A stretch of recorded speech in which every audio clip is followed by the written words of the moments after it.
মানুষ মানুষের কথাই কেবলমাত্র মুগ্ধ হয় না, আচরণে মুগ্ধ হয়। তোমরা শুনেছো ইউসুফ আলাইহিস সালামের কথা, ইউসুফ আলাইহিস সালাতু ওয়াস সালামের প্রতি তখনকার নারীরা মুগ্ধ হয়েছে, অথবা ওই যে ওইখানকার আজিজে মিসর এর স্ত্রী, মিশরের তৎকালীন গভর্নরের স্ত্রী মুগ্ধ হয়েছেন কেবলমাত্র ফিজিক্যাল বিউটি দেখে, কেবলমাত্র শরীরে এই চেহারার সৌন্দর্য। নো, চেহারার সৌন্দর্য কোনো একটা সময় উইল ফেড অ্যাওয়ে, কোনো এক সময় চলে যাবে, কিন্তু চরিত্রের সৌন্দর্য will remain forever। চরিত্রের যে সৌন্দর্য সেটা ছিল ইউসুফ আলাইহিস সালামের, এবং এই কারণে তারা বলেছিল হাশা লিল্লাহি মা হাদা বাশারা ইন হাদা ইল্লা মালাকুন কারীম। না না, আল্লাহর কসম, এ কোনো মানুষ হতে পারে না, এই তো দেখি ফেরেশতা। তোমরা বলো তো, ফেরেশতা আমরা যখন কাউকে বলি তখন কি আমরা চরিত্রের কারণে বলি নাকি শরীরের কারণে বলি?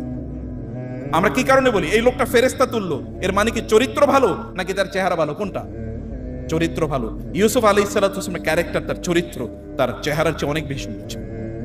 আপনাদের মূল সম্পদ আপনাদের চরিত্র। মনে রাখবেন আপনার হাজারো পিএইচডি আছে, মনে রাখবেন আপনার হাজারো সার্টিফিকেট আছে, মনে রাখবেন আপনার হাজারো স্কিল আছে, মনে রাখবেন আপনার হাজারো এক্সপিরিয়েন্স আছে, এগুলো কোনো কাজে লাগবে না, এগুলো সব 0,0,0,0 হয়ে যাবে যদি আপনার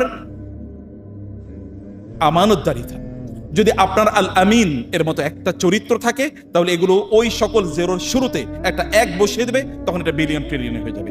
otherwise everything will become like zero. এগুলো কোনো মর্যাদায় কোনো কিছুই আপনাদের সামনে আসবে না। আপনাদেরকে নির্মাণ করতে হবে আপনাদের চরিত্র। কিন্তু আমরা চরিত্র নির্মাণ করবো কোত্থেকে? কিভাবে চরিত্র নির্মাণ করব? চরিত্র নির্মাণ কেবলমাত্র এটা মুখের কথা নয়, এটা এমনিতে নির্মাণ হয় না, এটা কোনো ল্যাবরেটরিতে নির্মাণ হয় না, এটা নির্মাণ হয় আমাদের স্কুলে, আমাদের কলেজে, আমাদের ইউনিভার্সিটিতে, ক্লাসরুমগুলোতে, এবং এটা নির্মাণ হয় আমাদের বাসা বাড়িতে। এখানে যারা প্যারেন্টসরা যদি সত্যি করতে থেকে থাকেন, তাহলে আপনাদের জন্য নাসিহা আছে।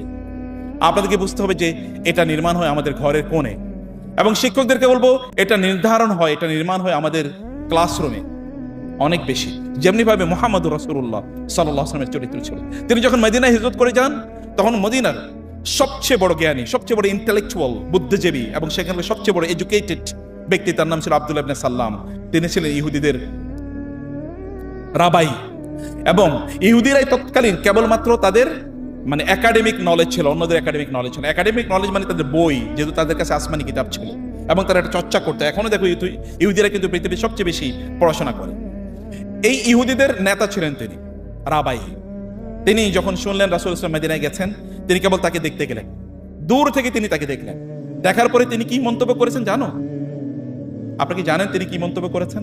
তিনি বলেছেন ফালাম্মা তাবায়্যানতু, যখন আমি তাকে মেটিকুলাসলি, খুব ভালো করে সিরিয়াসলি আমি দেখলাম, এবং ফাতায়াক্কানতু আন্না হাযা লাইসা বিওয়াজহিকা যাবিন, প্রথম দর্শনই আমার মনে হয়েছে এই লোক তার গোটা জীবনে একবারও মিথ্যা কথা বলে, কারণ তার চেহারার মধ্যে পবিত্রতা বেশি উঠেছে।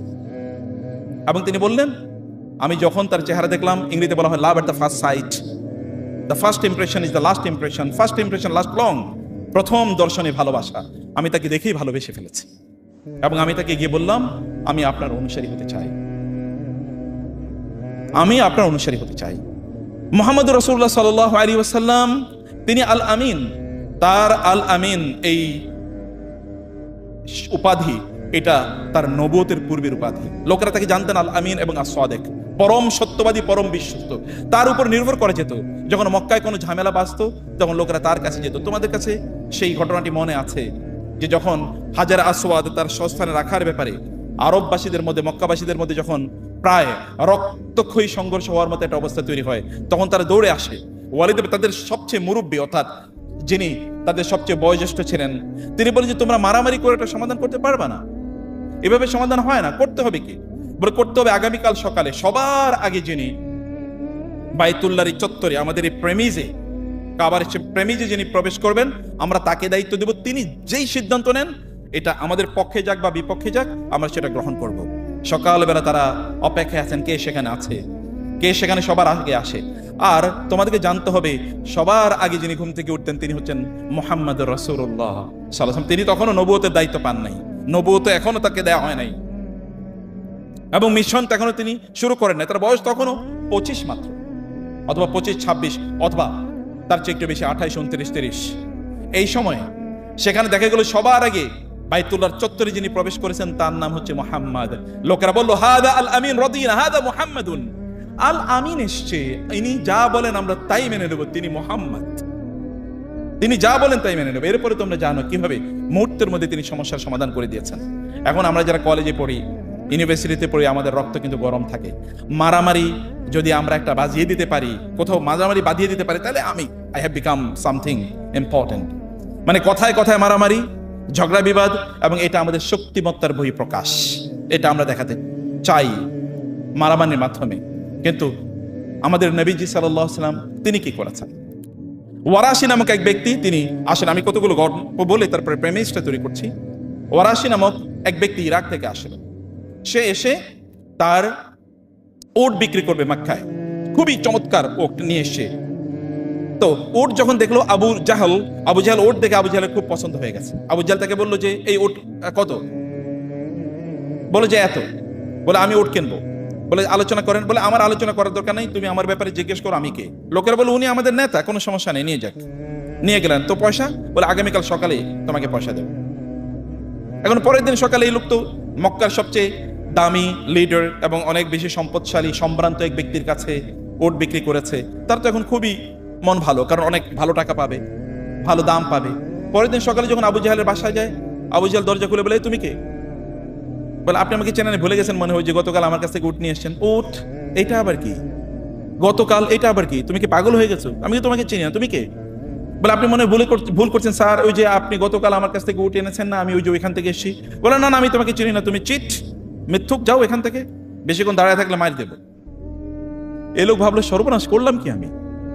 সে পাগলের মতো তখন রাস্তায় দৌড়াচ্ছে, এ ভাই আমি ওই যে অমকের কাছে আমার উট বিক্রি করেছি, তিনি এখন আমাকে রিকগনাইজ করেন না, অ্যাকনলেজ করেন না, তিনি এখন ডিনাই করেন, আমার টাকাটা একটু উদ্ধার করে দেন। এগুলো যখন লোকদের কাছে তিনি গিয়ে বলছিলেন, তখন লোকেরা বলে না আবু জাহেল, তার ব্যাপারে আমাদের কিছু বলার নাই, আমরা কিছু বলতে পারবো না। এর মধ্যে সে চলে গেল তাদের একটা দারুন নদওয়া, তাদের একটা কনসালটেটিভ অ্যাসেম্বলি, যেটাকে আমরা এখন পার্লামেন্ট বলি, এমন একটা জায়গায়। সেখানে অনেকে বসে আছে, মক্কার নেতৃবৃন্দ। এই ব্যক্তি সেখানে গেলেন, গিয়ে তাদেরকে বললেন ভাই আমার এরকম একটা প্রবলেম, এটা একটু সমাধান করে দেন। তারা বলে আমাদের পক্ষে সমাধান করা সম্ভব না, আবু জাহেলের বিরুদ্ধে আমাদের কিছু বলা সম্ভব না। তাহলে কে বলতে পারে?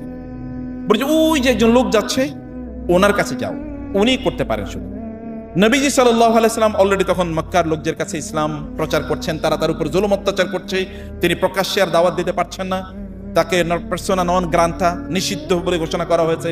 তারা চেয়েছে যে আবু জাহেল তাকে একটু মারুক, তাকে একটু অপমান করুক। এই কারণে তারা রাসূল ইসলামের দিকে দেখিয়ে দিল।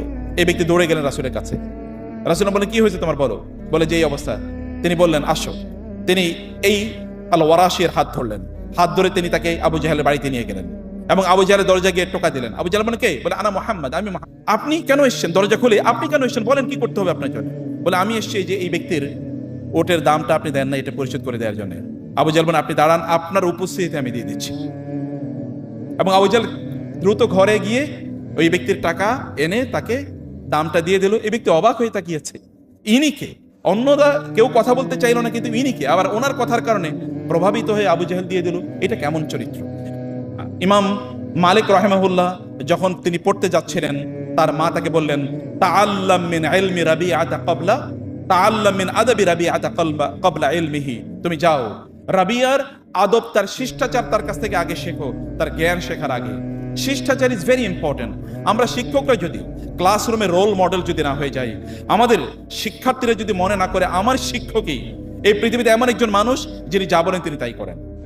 আমার শিক্ষক যখন ক্লাসে আসেন তখন তিনি সর্বোত্তম প্রিপারেশন নিয়ে আসেন। আমার শিক্ষক যখন ক্লাসে আসেন তখন আমরা তার টোন থেকে, তার আচরণ থেকে, তার কথা থেকে আমরা বুঝতে পারি যে তিনি আমাদের মধ্যে পরিবর্তন তৈরি করতে চান। আমি যেহেতু নিজেও শিক্ষক, আমি শিক্ষকদেরকে বলি আপনি যখন ক্লাসরুমে যান, আপনি কেন যান? আপনার নিয়তটা পরিশুদ্ধ করুন যে আমি কিছু ভালো মানুষ তৈরি করতে চাই। কেবল information sharing is not knowledge. কেবল তথ্য দেয় নলেজের, জ্ঞানের নাম নয়। আমরা যখন ক্লাসরুমে যাই তখন তথ্য দেয়াটাকে যদি আমরা আমাদের প্রধান কাজ মনে করি, তাহলে আমরা মানুষ তৈরি করতে পারবো। মানুষ তৈরি করতে হবে আমাদের মূল কাজ। মানুষ হিসাবে আমাদের সন্তানরা এই পৃথিবীতে আসে, কিন্তু তাদেরকে মানুষ হিসেবে গড়ে তোলার জন্য আমাদের তারবিয়া দেয়া লাগে। আপনারা জানেন যে অন্যান্য প্রাণীগুলো তাদেরও বাচ্চা হয়, সেই সকল বাচ্চাগুলো বড় করার জন্য আলাদা কোনো ট্রেনিং এর স্কুল, কলেজ, ইউনিভার্সিটির প্রয়োজন হয় না, কিন্তু মানুষের জন্য প্রয়োজন হয়।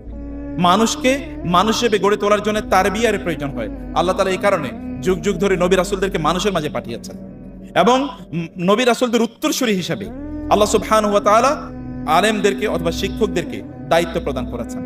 আমাদেরকেও এরকম অনুভূতি নিয়ে যদি আমরা যদি ক্লাসে যাই, সেখানে যারা আমরা ইসলাম পড়াই অথবা যারা কোরআন পড়াই, যারা দ্বীন পড়াই, তাদের দায়িত্ব আরো অনেক বেশি।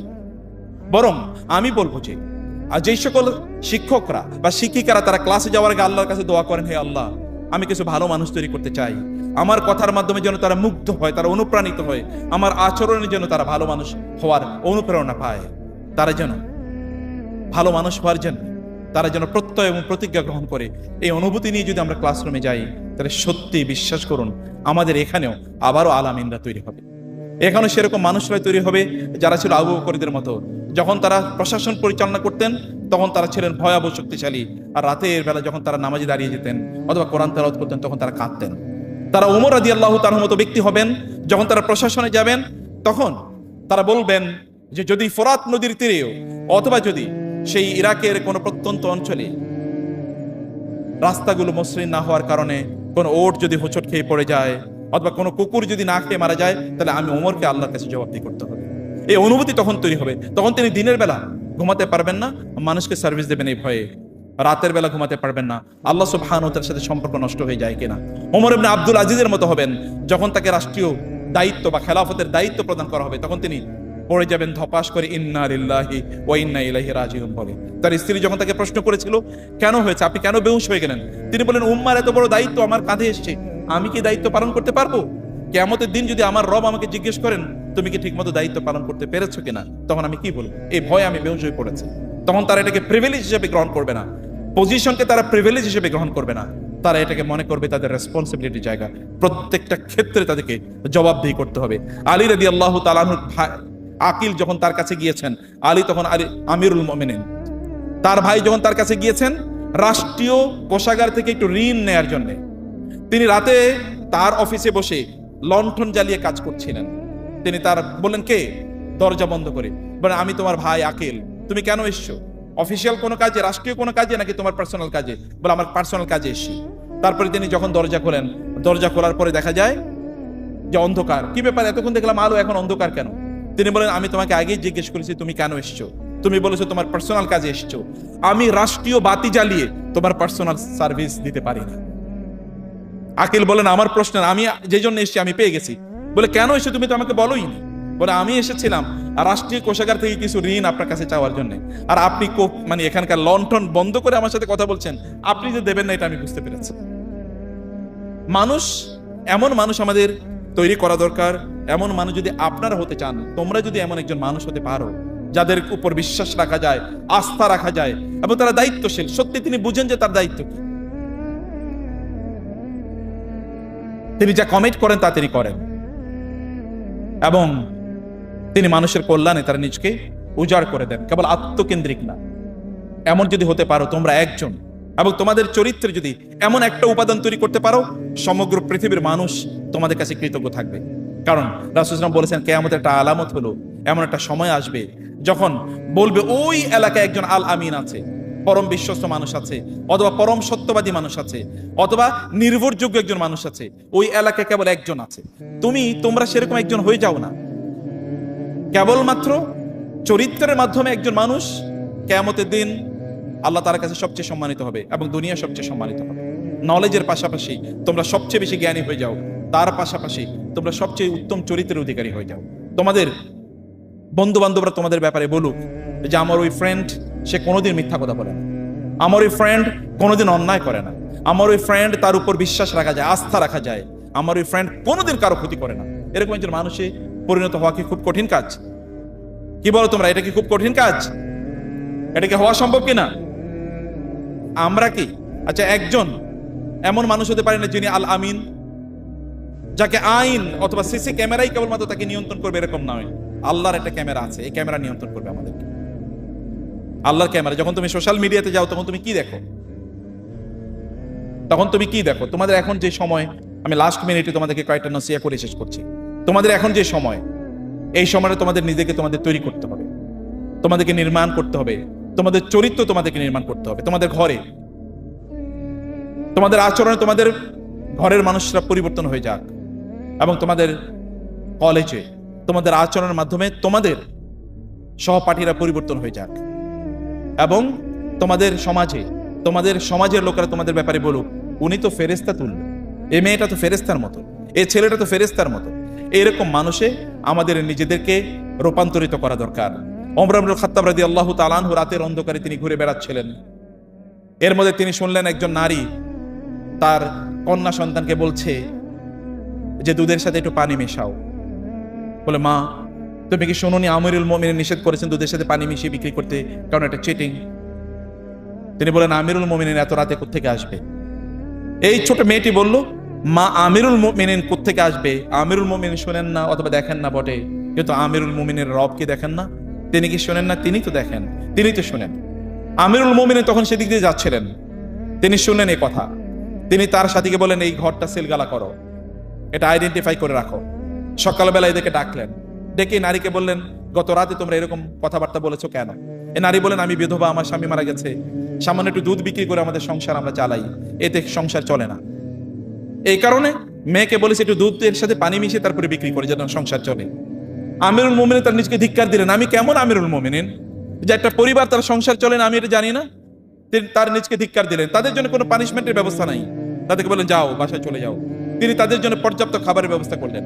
এরপরে তিনি তার ছেলেদেরকে ডেকে বললেন, আমি তোমাদেরকে বিয়ে করাতে চাই, কিন্তু একজন গোয়ালিনের মেয়েকে তোমাদের জন্য প্রপোজ করছি, তোমরা কে বিয়ে করবে বলো? তার ছেলেদের মধ্যে কেউ কেউ বলেন, আমরা তো বিয়ে করেছি। একজন দাঁড়িয়ে বলেন, হে বাবা, আমি তাকে বিয়ে করব। এবং তোমরা জানো এই যে গোয়ালিনের মেয়ে, তার ঘরে কে জন্ম নিয়েছে জানো? ওই যে আরেক ওমর, ওই ওমর ইবনে আব্দুল আজিজ, এই গোয়ালিনীর পরবর্তী বংশধর, অর্থাৎ তার নাতি। এমন একজন মানুষে যদি তোমরা পরিণত হতে পারো, তাহলে দেখো না তোমরা জগৎকে কিভাবে আলোকিত করবে, তোমরা এবং তোমাদের পরবর্তী প্রজন্ম। সেভাবে তোমরা এই সমাজে লেগাসি রেখে যাবা, অবদান রেখে যাবা। সাধারণ মানুষ হয়ে লাভ কি? এই পৃথিবীতে প্রায় 900 কোটি মনুষ্য আছে, তুমি একজন মানুষ যদি তাদের মতো হও, তাহলে লাভ কি? আমাদের জীবন যদি কেবলমাত্র প্রাণীগুলোর মতো হয়, তাহলে লাভ কি? ওগুলো জঙ্গলে খায় দায় এবং ঘুমায়, আমরা যদি খাই দায় এবং ঘুমাই, তাহলে কোনো লাভ নাই। বিকাম সামওয়ান ডিস্টিংটিভলি ডিফারেন্ট, এমন একজন মানুষ হও যার পরিচয় আলাদা, তাকে মানুষ ভিন্ন পরিচয় চেনে, ভিন্ন পরিচয় জানে। এমন একজন মানুষে নিজকে রূপান্তরিত করা দরকার, এবং সেটা হচ্ছে আল আমিন। যদি তুমি আল আমিন হতে পারো, তোমার প্রভাবে আরো অনেক মানুষ আল আমিন হবে, সমাজ পরিবর্তন হয়ে যাবে। বিজ্ঞান এবং প্রযুক্তি সমাজকে পরিবর্তন করে, এটা কেবল ক্ষণিকের প্রিভিলেজ দেয়, কিন্তু মানুষ সমাজে পরিবর্তন হয় কেবলমাত্র চরিত্রের মাধ্যমে। চরিত্র যদি উন্নত হয়, তাহলে বিজ্ঞান মানুষকে কল্যাণ দেবে, জ্ঞান মানুষকে কল্যাণ দেবে। চরিত্র যদি উন্নত না হয়, তাহলে আমরা যখন অনেক বড় শিক্ষিত মানুষ পাবো, কিন্তু সেই শিক্ষিত মানুষ আমাদেরকে ধোঁকা দেবে। আমরা হয়তো অনেক বড় বিজ্ঞানী পাবো, কিন্তু তখন অ্যাটম বোমা মেনে মানুষকে হত্যা করা হবে। আমরা হয়তোবা অনেক বড় টেকনোলজি এক্সপার্ট পাবো, কিন্তু সেখানে হয়তোবা এমন কিছু জিনিস তৈরি করবে যেগুলো মানুষের চরিত্রকে ধ্বংস করে দেবে, তাই না? আমরা হয়তো মেডিকেল সায়েন্টিস্ট পাবো, কিন্তু মেডিকেল সায়েন্টিস্টরা এমন ভাইরাস তৈরি করবে যে ভাইরাস করোনার মতো গোটা পৃথিবীকে আরেকবার থমকে দাঁড়িয়ে দেবে, সব লকডাউন করে দেবে। এমন মানুষজন আমরা তৈরি না করি, ভালো মানুষজন আমরা তৈরি করি। সেই প্রত্যয় এবং প্রত্যাশা আপনাদের কাছে, তোমাদের কাছে। এবং আবারও আমাকে দাওয়াত দেওয়ার জন্য আমি খুবই কৃতজ্ঞ আপনাদের কাছে।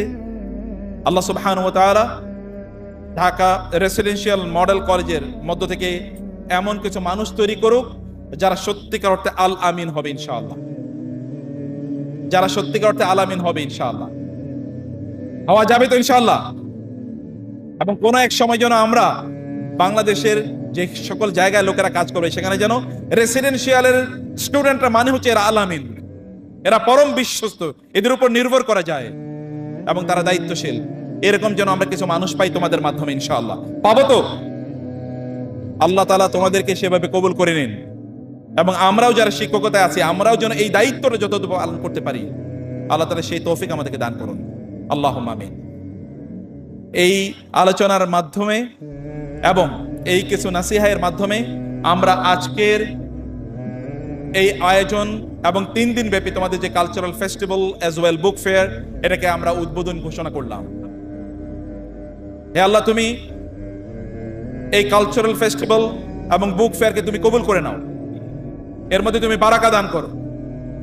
এবং এখানে যারা ভর্তি হয়েছে, যে আমার ছোট ভাইয়েরা এবং বোনেরা, আল্লাহ তুমি এদের মধ্য থেকে সত্যিকার আলামিন তৈরি করে দাও। আল্লাহ এদের মধ্য থেকে এমন মানুষ তুমি তৈরি করে দাও যারা সমগ্র বাংলাদেশের চরিত্র পরিবর্তন করে দেবে।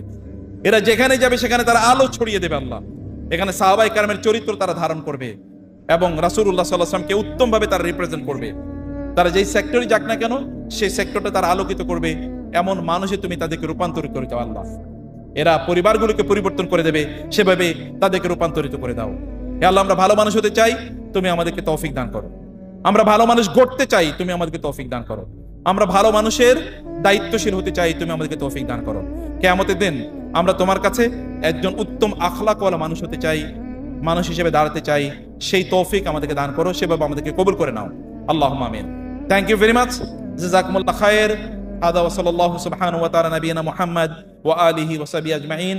সুবহানাকাল্লাহুম্মা বিহামদিক আশহাদু আল্লা ইলাহা ইল্লা আনতা আস্তাগফিরুকা ওয়া আতুবু ইলাইক। ওয়াসসালামু আলাইকুম ওয়া রাহমাতুল্লাহি ওয়া বারাকাতুহু।